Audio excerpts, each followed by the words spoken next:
সালামু আলাইকুম বন্ধুরা, স্বাগতম তোমাদেরকে ওয়াইস পয়েন্ট এই নতুন ক্লাসে। আজকের এই নতুন ভিডিওতে আমরা নবম শ্রেণীর গণিত বইয়ের প্রথম অধ্যায়ের যে শক্তি সেট রয়েছে 1.5.9 সেই শক্তি সেট নিয়ে আলোচনা করব। বন্ধুরা, শক্তি সেট কি আমরা আজকে তার সম্পর্কে জানবো। প্রথমে আমরা শক্তি সেটের সংজ্ঞাটা দেখে নিই। বন্ধুরা দেখো, আমি বোর্ডে কি লিখেছি শক্তি সেটের সংজ্ঞায়। ধরো তোমার কাছে একটি সেট আছে এ। এই কোন একটি সেট এ হলে তার উপসেট সমূহের সেটকে এই সেটের শক্তি সেট বলে। অর্থাৎ ধরো তোমার কাছে যদি একটি সেট আমি দিয়ে দিচ্ছি এর যে কোনো মান হতে পারে ভিতরে ভ্যালু সেটের, এরপরে বললাম যে এর সবগুলো উপসেট বের করো। তুমি সবগুলো উপসেট বের করলে এই সবগুলো উপসেট কিনে যদি তুমি আবার আর একটা সেট বানাও, তাকে আমি বলবো এই এ সেটের শক্তি সেট বা পাওয়ার সেট, যাকে আমরা পি অফ এ দ্বারা প্রকাশ করি। চলো একটা উদাহরণের সাহায্যে দেখে নিই, তাহলে আমাদের জন্য বুঝতে সহজ হবে। বন্ধুরা দেখো, আমি এখানে কি লিখেছি, এ ইজ ইকুয়াল টু দিয়ে এই সেটের ভিতরে কি লিখেছি 0 1 2। তো এই এ সেটের উপসেট সমূহ আমরা বের করে ফেলি। এ সেটের উপসেট, বন্ধুরা এ সেটের উপসেট গুলো কি কি হতে পারে আমাকে বলতে পারো? প্রথমে আমরা যদি এ সেটের উপসেট বের করি, প্রথমে 0 দিয়ে একটা পাবো, তারপরে 1 দিয়ে একটা পাবো, 2 দিয়ে একটা পাবো, তারপর আবার 0 আর 1 কে কম্বিনেশন করলে আরেকটা উপসেট পাবো, দেন 1 আর 2 কে কম্বিনেশন করলে আরেকটা উপসেট পাবো, আর 0 আর 2 কে কম্বিনেশন করলে আরেকটা উপসেট পাবো।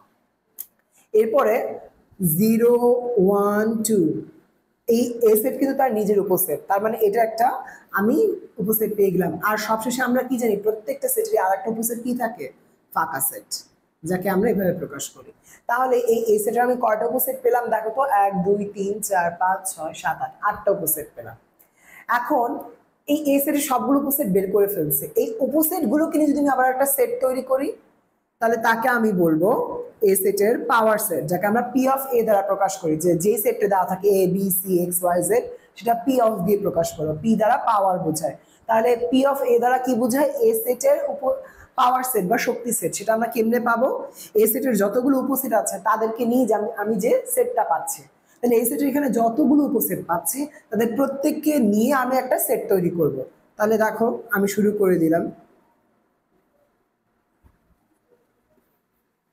0 1 1 2 0 2, তারপরে 0 1 2, আর হচ্ছে গিয়ে ফাঁকা সেট, আর এইটাকে আবার সেকেন্ড ব্র্যাকেট দিয়ে ক্লোজ করে দিলাম।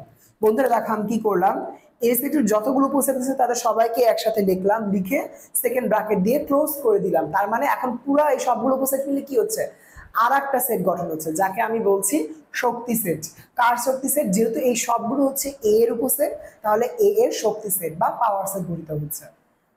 তার মানে বন্ধুরা, যখনই তোমাদেরকে বলবে যে একটি সেটের শক্তি সেট কি, তোমাকে বুঝতে হবে ওই সেটের শক্তি সেট বলতে বোঝায় ওই সেটের আমি যতগুলো উপসেট পাবো, সেই উপসেট গুলোকে নিয়ে যদি আমি একটা নতুন সেট গঠন করি, তখন আমি কি পাবো, শক্তি সেট পাবো। আশা করি তোমরা এই বিষয়টি বুঝতে পেরেছো।